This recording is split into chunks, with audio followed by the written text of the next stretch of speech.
तो हर किसी का निबंध लिखने का एक तरीका है।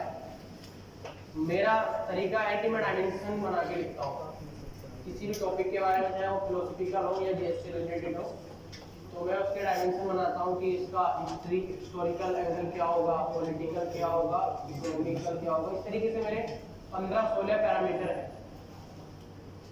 तो उन्हीं को पहले मतलब मैं किसी एक रफ पेज पे लिख लूंगा जो भी मेरी समझ में आ रहा है, 7 से 8 पेज, 7 से 8 पॉइंट, और उन्हीं को मैं लिखता हूँ।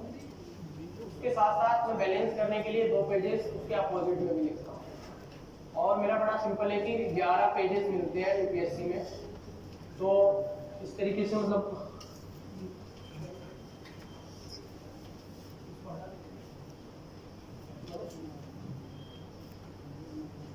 इतने में मतलब ऐसे लिखा हुआ होता है, 4 में इतनी जगह छुटी हुई होती है, तो उसके बाद मतलब 10 होते हैं।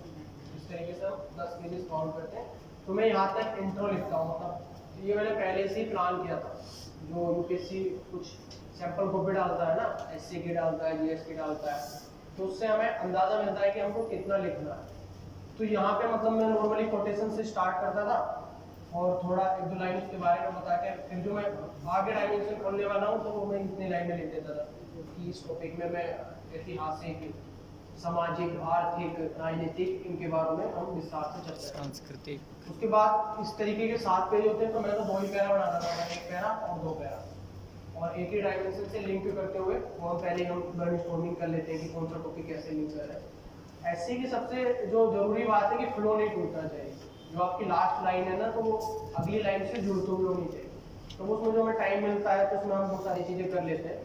तो मेरा था कि मैं 7 डायमेंशन लिखता था, तो एक पेज में मतलब 1 डायमेंशन, उसके बाद 2 पेजेस मिलते थे तो उसको मैं मतलब अपोजिट में लिखता था और यहाँ हेडिंग बनाता था। ये अगर पक्ष में पूछा है तो ये विपक्ष में लिखता हूँ, या अगर वो विपक्ष में पूछा है तो ये पक्ष में। तो फिर मतलब उसमें 4 डायमेंशन लिखता था, 1, 2 और मतलब 3 और 4 ये। उसके बाद एक पेज बच जाता है लास्ट का कंक्लूजन का, उसको पूरा मतलब अगर यहाँ तक हो गया तो ठीक, या थोड़ा सा बढ़ा के, और लास्ट में अगर स्टेटमेंट से खत्म हो रहा है तो स्टेटमेंट से खत्म कर दो, या कोई भी आपको कोटेशन याद आ रहा है तो उससे खत्म कर दो। तो मेरा पूरा था कि पूरा भर के लिखना है और इस तरीके से लिखना है। तो इसी का मतलब रिजल्ट है कि मेरा पहला ही ऐसे था तो मेरे काफ़ी अच्छे मार्क्स, क्योंकि पूरी कॉपी भी अच्छे से भरी, डायमेंशन भी सारे कवर हुए, और बैलेंस बनाने के लिए मैंने जो भी मतलब मैंने 4 पैरा लिखे थे तो वो भी लिखे। इसमें है कि कोई कोई बहुत अच्छा ऐसे लिख सकता है, मुझसे भी ज़्यादा है, तो वो अपनी स्ट्रेंथ पे खेले।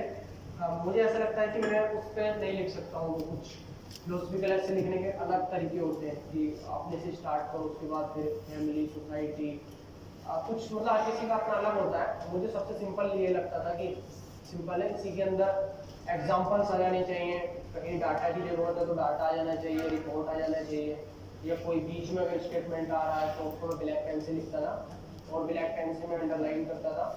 मतलब 2 पेन मैंने यूज किए हैं एसए में, और मतलब मेंस एग्जाम में भी किए हैं, क्योंकि टाइम काफ़ी होता है, 3 घंटे मतलब बहुत टाइम होता है, और मेरा मतलब पहले खत्म हो गया था स्पीड में।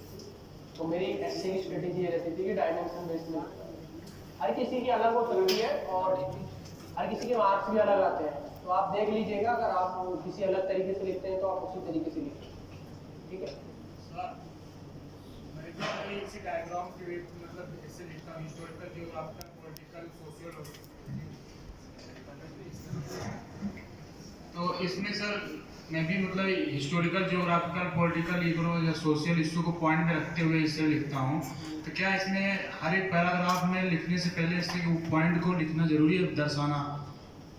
कि जैसे एक पेज में वो रफ वर्क कर लेते हैं ना पूरा, उसके बाद में पूरा रफ वर्क में जो बना लेते हैं सारे सब पॉइंट को ध्यान में रखते हुए, जब इसमें लिखना शुरू करते हैं तो क्या वो सारे पॉइंट को शुरुआत में बताना जरूरी होता है, या डायरेक्ट उसके बारे में डिटेल एनालिसिस कर देना चाहिए एनालिसिस?